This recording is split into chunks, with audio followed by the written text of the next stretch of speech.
The John Deere salesman leaned against the showroom doorframe, arms crossed, watching me load the 1952 Farmall Super M onto my flatbed trailer. His smirk said everything he was thinking without him having to say a word. "That's what your grandpa left you." He finally laughed out loud, shaking his head like he'd just heard the funniest joke of his life. "Kid, I got payment plans that'll put you in a real tractor. Something from this century. Hell, something from this decade." I didn't answer him. Just secured the chains tighter around the old red machine and kept working. Let him laugh. Let him think whatever he wanted to think. My name's Tom Brennan. I'm 34 years old, and 3 weeks ago, my grandfather passed away on his farm just outside Springfield, Illinois. Raymond Brennan, 89 years old when he went, spent every single day of his life on that same piece of land his father bought back in 1928. I'd been living in Chicago for 12 years at that point, working in commercial real estate. Good job, good apartment, good life by most people's standards. But I always felt like something was missing. Like I'd left a part of myself behind when I left the farm for college. Grandpa and I had talked on the phone every Sunday evening for as long as I could remember. Even when I was traveling for work. Even when I was too busy to call anyone else. Sunday evenings at 6 o'clock, my phone would ring, and it would be him wanting to know how my week had gone. He never made me feel guilty about leaving. Never said I should have stayed and farmed. He'd just ask about my job, my life, my plans, and then he'd tell me stories about the farm, about the weather, about what he was working on, about the tractors. He talked about that Super M sometimes, never made a big deal about it, just mentioned it in passing. How it still started every time. How the engine ran smooth. How he'd spent a Saturday afternoon changing the oil even though he hadn't actually driven it in years. I should have paid more attention, should have asked more questions, but I was always rushing to the next thing, the next meeting, the next deal. The lawyer read the will in Grandpa's living room on a gray Tuesday afternoon. The whole family showed up. My cousins, my aunts, my uncles, everyone waiting to see what they'd get from a lifetime of Raymond Brennan's hard work. My cousins, Derek and Michelle, got the house and the land. 400 acres of prime Illinois farmland. My Aunt Susan got the newer John Deere equipment, the trucks, the implements. My uncle got the livestock and the grain storage. And me, I got one single item, the 1952 Farmall Super M, sitting in the back corner of Grandpa's oldest barn, covered in 30 years of dust and oil stains. My cousin Derek actually laughed out loud when the lawyer read that part. "Enjoy your scrap metal, Tom. Maybe you can sell it for parts and buy yourself a nice dinner." Everyone else just looked uncomfortable. I'd always been the one who didn't farm. The one who went to college in Chicago. The one who worked in an office instead of behind a plow. The one who came home maybe twice a year if I could fit it into my schedule. So yeah, I completely understood why everyone thought Grandpa giving me that old tractor was either a joke or an insult, maybe both. But I remembered something nobody else seemed to remember. When I was 8 years old, Grandpa took me out to that barn on a summer evening, pulled the dusty tarp off that Super M. The red paint was faded and worn, but you could still make out the word Farmall across the grill in those classic white letters. "This tractor," he told me, putting his weathered hand on my small shoulder, "is special. Don't you ever forget that, Tom." I asked him why it was special. What made this one different from all the other tractors he owned? He just smiled that knowing smile of his and said, "You'll know when the time comes, son. You'll know." So when that John Deere dealer stood there mocking me, I didn't take the bait. I just drove that Super M home to my garage in Springfield and started trying to figure out what Grandpa had meant all those years ago. The first thing that surprised me was that the engine actually turned over. After sitting for who knows how long, I expected it to be seized up completely, but it fired right up after a few tries. The carburetor was surprisingly clean. The oil looked like it had been changed relatively recently. Somebody had been maintaining this machine even though it hadn't been used in years. I started going through Grandpa's old papers that my aunt had boxed up and given me. Birth certificates, property deeds, tax records, going back decades. And then I found it. A black and white photograph from 1952. A much younger Raymond Brennan, maybe 30 years old, standing proud as could be, next to a brand new Farmall Super M. On the back of the photo, in his distinctive handwriting, he'd written, "First tractor I ever bought with my own money, paid cash. Never forget this day, June 15th, 1952. That's when I noticed something that made my heart start racing. The serial number, visible in the photograph, matched exactly the serial number on the tractor sitting in my garage. This wasn't just any old Super M. This was Grandpa's very first tractor. The one he'd bought as a young man with money he'd saved working 3 different jobs. I called a buddy of mine named Frank, who restores antique farm equipment over in Decatur. Asked him if he'd mind coming to take a look at something. He showed up the next afternoon, walked around the Super M twice without saying a word, then suddenly stopped, cold, and got down on his hands and knees. "Tom," he said slowly, "do you have any idea what you've got here?" I shrugged. "A 50-year-old Farmall that my grandpa kept for sentimental reasons." Frank pointed to something I'd never noticed before. A small brass plate, maybe 3 inches wide, riveted to the frame near the engine block. Most of it was covered in decades of grime and oil. He pulled out a rag and carefully cleaned it off. The engraved text became visible. Prototype Unit 003, International Harvester, Experimental Division, 1951. Frank's hands were actually shaking as he stood back up. His face had gone completely white. "This isn't a production model," he said, his voice barely above a whisper. "This is one of the original test units. International Harvester only made 5 of these before they finalized the Super M design for mass production. As far as I know, the other 4 were all scrapped or destroyed in testing." "What are you saying?" I asked him. "I'm saying this might be the only prototype Super M left in existence. This thing is absolutely priceless. Museum quality. Collectors all over the world would kill to own this." I still didn't fully believe him. It seemed impossible. How could Grandpa have owned something this valuable and never mentioned it to anyone? How could he have kept it hidden for all those years? Frank spent the next 2 hours going over every inch of that tractor with me. He showed me modifications that were unique to the prototype units. A different casting on the transmission housing, a slightly modified governor system. Even the wheel hubs were a different design than what eventually went into production. He took probably 100 photographs, measured everything, made detailed notes. He told me he knew a guy at the International Harvester Museum in Chicago who would absolutely lose his mind over this. That night, after Frank left, I sat in my garage, just staring at the Super M, thinking about Grandpa, driving it across those fields, year after year.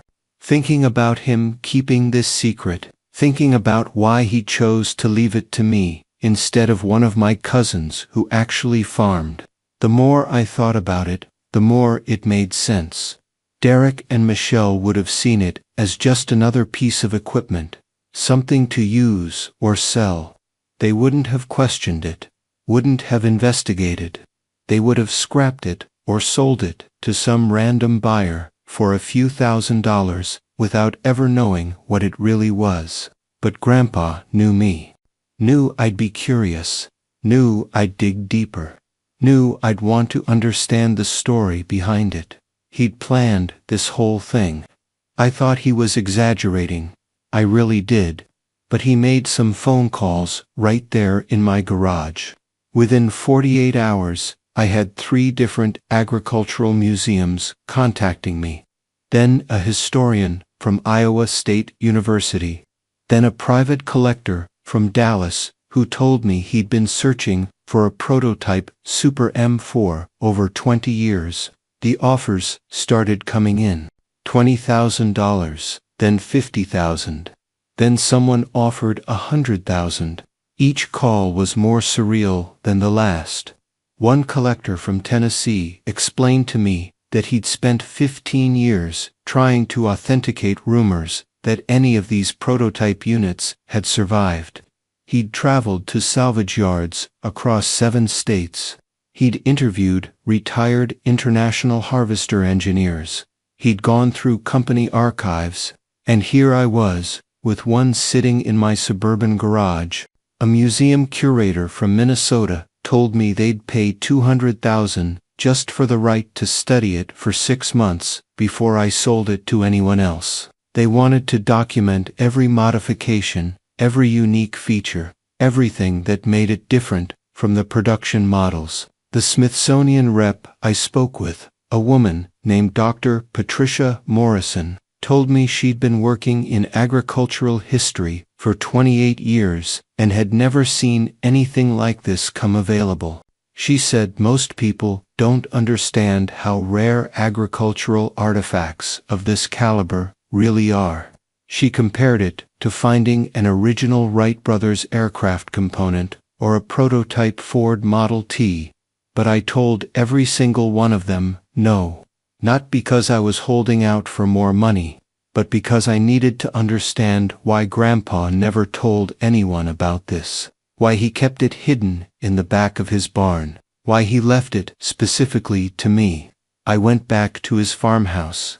My cousins had already cleared out most of the furniture and personal belongings, getting ready to sell the place. But I remembered Grandpa had a hiding spot in the attic, a loose floorboard where he used to keep important papers. The house felt different, empty. My footsteps echoed on the hardwood floors. The walls where family photos had hung for decades now showed faded rectangles of darker paint. The kitchen, where Grandma used to make Sunday dinners, was stripped bare. I climbed the narrow stairs to the attic. The air up there was hot and still, full of dust that caught the afternoon sunlight coming through the small window. I could hear the house settling, those old timber beams creaking the way they always had. I found the board right where I remembered. 3rd row from the west wall, 4 boards in from the south side. I'd watched him hide things there when I was a kid, though he'd never told me what. I pried it up with a screwdriver I'd brought from my truck, and there was the old metal lockbox I'd never seen before. It was one of those fire-safe boxes from the 1960s, dark green, with a simple key lock that had been left open. Inside was a single envelope with my name written on it in his distinctive handwriting, the same handwriting I'd seen on 1,000 birthday cards and Christmas letters over the years. My hands shook as I opened it and started reading. Tom, if you're reading this, then you got the tractor like I planned. Good, you're the only one in this family who'll understand what I'm about to tell you. I bought that machine in the spring of 1952 with money I'd saved working at the grain elevator, the gas station, and doing carpentry on weekends. 3 jobs for 2 years straight. The dealer, a man named Howard Pinsky, told me it was an experimental unit, said International Harvester was testing new designs, and they were selling off a few of the prototypes cheap because they might not hold up long term. Most farmers wouldn't touch them. Too risky. But I took the chance because it was all I could afford. That tractor plowed every single field on this farm for the next 30 years. Never quit on me once, never broke down. It taught me something important that I want you to understand. Real value isn't in what's shiny and new. It's in what lasts. It's in what works when everything else fails. I'm giving this tractor to you because you left the farm, but you never forgot where you came from. You're the only one who won't just see it as a piece of old junk. Don't sell it unless you absolutely have to. But if you do decide to sell it, make damn sure it goes to someone who understands what it represents. It represents taking a risk when nobody else would. It represents trusting in something that hasn't been proven yet. It represents the value of what endures. I love you, Tom. I'm proud of the man you became. Your grandfather, Raymond. I sat in that empty attic for over an hour, holding that letter, crying like I hadn't cried since I was a kid. 2 months went by. The offers kept coming. $250,000, $500,000. The Smithsonian even reached out through their agricultural history department. Then, I got a call from Meckham Auctions. They were putting together a special vintage agriculture equipment sale in Indianapolis, biggest one in the country. They'd heard about the Super M through the collector network. They wanted it as the centerpiece of the entire auction.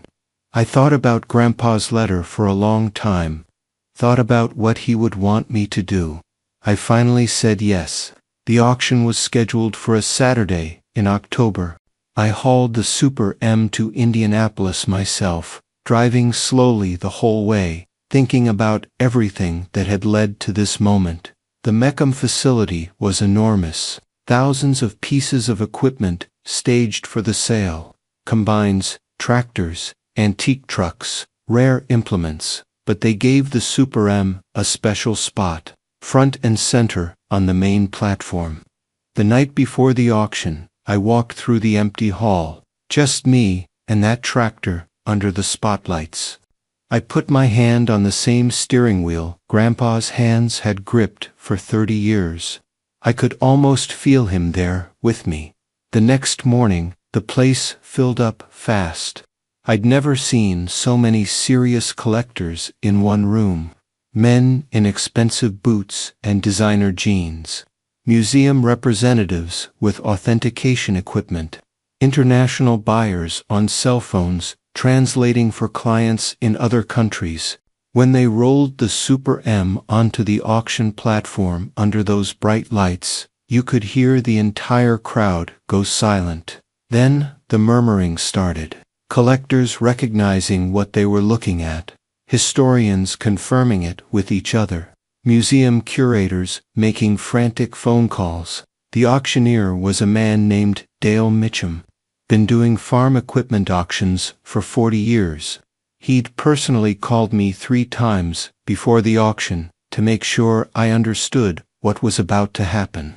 He said in all his years, he'd never sold anything like this. He stood at the podium and explained the history of the tractor, explained how rare it was, explained that this might be the only one left in the world. He talked about International Harvester's experimental division, talked about how most prototype equipment got scrapped or destroyed, talked about how this one had somehow survived and worked for 3 decades. Then he said something that surprised me. He told the story of Raymond Brennan, a young farmer who took a chance on an unproven machine when everyone else said no. A man who kept that machine running long after newer models came along. A man who understood that real value isn't about what's new, it's about what endures. Ladies and gentlemen, Dale said, his voice carrying through the silent hall. We'll start the bidding at $500,000. 3 paddles went up immediately. Within 30 seconds, the bid hit $2 million. At $5 million, there were only 3 bidders left. A private collector from Stuttgart, Germany, a representative from the Henry Ford Museum in Michigan, and a woman in the back representing the Smithsonian's National Museum of American History. At 8 million, it was down to the German collector and the Smithsonian. The entire room had gone completely silent except for Dale's voice calling out the escalating bids. 9 million. Do I hear 9.5? Yes, 9.5 from the gentleman in the back. Do I hear 10? 10 million from the Smithsonian. Do I hear 10.5? It kept climbing. 11 million, 11.5, 12 million. At 12 million, the German collector shook his head and sat down. The Smithsonian representative raised her paddle one final time. $12,300,000, Dale called out. Going once, going twice. Sold to the Smithsonian Institution. The gavel came down. I stood there in complete shock. My legs felt like they were going to give out. $12.3 million. For a tractor my grandfather bought for probably a few $1,000s in 1952. I didn't go back to that John Deere dealership to rub it in the salesman's face. Didn't need to. Didn't want to. But about 3 months later, I was at the local farm supply store buying some tools. That same dealer was there, picking up hydraulic filters. He saw me and just froze. We made eye contact. He looked like he wanted to disappear into the floor. I heard about the tractor, he said quietly, looking down at his boots, about what it sold for at auction. I just nodded. He hesitated for a long moment, then said, I'm sorry. I shouldn't have laughed at you that day. That was wrong of me. I shook my head. You didn't know what it was. Hell, neither did I, at the time. He looked up at me then. Your grandpa used to come into the dealership sometimes. Never bought anything new. Always said the old stuff was built better. I thought he was just being cheap. Thought he was just a stubborn old farmer who didn't want to spend money. He wasn't cheap, I told him. He was smart. He understood value in a way most people don't. The dealer nodded slowly, like he was really hearing that for the first time. Yeah, he said, I'm starting to understand that now. I left the store and drove past Grandpa's old farm on my way home. My cousins had sold it to a development company 6 weeks earlier. There were already construction crews out there, stakes in the ground, marking where new houses would go. The cornfields where Grandpa had worked his whole life were going to become a subdivision called Harvest Glen Estates. I pulled over on the side of the road and just sat there for a while, engine idling, looking at the land. The barn where I'd first seen the Super M was still standing, but it had a big orange demolition notice posted on the door. They'd be tearing it down within the month to make room for cookie-cutter houses that would sell for $500,000 each. I thought about all the hours Grandpa had spent on that land. All the seasons he'd watched come and go. All the harvests. All the hard decisions about whether to buy new equipment or make the old stuff last one more year. All the times he chose patience and maintenance over debt and upgrades. My cousin Derek called me that evening. First time we'd talked since the will reading. He'd heard about the auction through the farming community grapevine. Someone had sent him a link to the news article about the sale. The article had Grandpa's photo in it. The old one from 1952. Derek didn't apologize for laughing at me that day in the lawyer's office. Didn't congratulate me on the sale. Just said, I guess the old man knew what he was doing after all. Yeah, I told him. He always did. There was a long silence on the line. I could hear his kids playing in the background, his wife calling them to dinner. Normal family sounds. Then Derek said something that surprised me. Told me he was struggling with the farm. That the debt on the new John Deere equipment was crushing him. That corn prices had dropped and he didn't know how he was going to make this year's payments. That he was thinking about selling some of the land Grandpa had left him just to stay afloat. I asked him if he'd ever considered going back to some of the old methods, running older equipment that was paid for, focusing on what works instead of what's newest and shiniest. He laughed, but it wasn't a mean laugh this time, just tired, defeated, almost. He said, "You sound just like Grandpa now, you know that." "Maybe that's not such a bad thing," I told him. The money from the auction changed my life in practical ways, paid off my condo, set up college funds for my future kids, gave me the freedom to maybe start my own business instead of working for someone else. But that wasn't the real inheritance. The real inheritance was understanding what Grandpa had been trying to teach me my whole life. That value isn't about the price tag, it's about what endures, what lasts, what you can count on when everything else fails. He'd given me that tractor knowing I'd dig deeper, knowing I'd ask questions, knowing I'd eventually understand.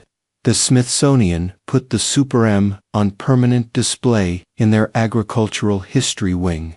They built a whole exhibit around it, spent 6 months restoring it to exactly how it would have looked in 1952 while preserving all the wear and patina from 30 years of actual farm use. They wanted people to see both the innovation and the endurance. There's a large informational plaque next to the tractor that tells its entire story. The plaque reads, "Farmall Super M, Prototype Unit 003, one of 5 experimental units produced by International Harvester in 1951, owned and operated by Raymond Brennan from 1952 to 1984. This tractor represents American agricultural innovation and the farmers who believed in untested technology when no one else would. It plowed the same Illinois farmland for 32 consecutive years without a single major mechanical failure, a testament to engineering excellence and the enduring spirit of American farming." They also included the photograph of young Raymond standing next to the tractor on that June day in 1952, the one where you can see the pride in his eyes. The one where he's holding the keys like they're made of gold. I visit it once a year, drive down to Washington, D.C., and spend an afternoon in that museum. Stand there, looking at Grandpa's tractor under those professional lights, surrounded by people who finally understand how special it really is. Last time I was there, a father was explaining the exhibit to his young son. The kid couldn't have been more than 7 or 8, the same age I was when Grandpa first showed me that tractor. The father was reading the plaque out loud, telling his son about how this farmer took a risk on something nobody else believed in, about how he kept it running long after everyone said he should upgrade, about how sometimes the old ways are the best ways, about how the machines they built back then were made to last, not made to break, so you'd have to buy another one. The kid looked up at his dad with those wide, curious eyes kids have, and asked, was he rich? The father smiled and shook his head. No, son, he was smart. There's a difference. Being rich is about how much money you have. Being smart is about how you use what you've got. I almost said something to them, almost introduced myself, and told them I was Raymond Brennan's grandson, that I knew him, that I'd learned from him, but I decided to just listen instead, to let Grandpa's story speak for itself the way he would have wanted. I walked around the exhibit one more time before leaving, read every information panel, looked at every photograph they'd included. There was one I hadn't seen before on this visit. Someone from the family must have donated it. It showed Grandpa as a much older man, maybe 70 or so, sitting on the Super M in front of the barn. He wasn't posing for the camera. Wasn't even looking at it. He was just sitting there, one hand on the wheel, looking out at his fields, the way he must have done 1,000 times before. That's the image I carry with me now. Not the tractor under museum lights. Not the auction, or the money, or any of that. Just Grandpa on his tractor, looking at his land, content with what he'd built, and how he'd built it. And every single time I'm there, standing in front of that exhibit, I hear Grandpa's voice in my head, as clear as if he was standing right next to me. The same words he said to me when I was 8 years old, standing in that dusty barn, looking at a machine I didn't understand yet. This tractor is special, Tom. Don't you ever forget that. I never will, Grandpa. I promise you, I never will.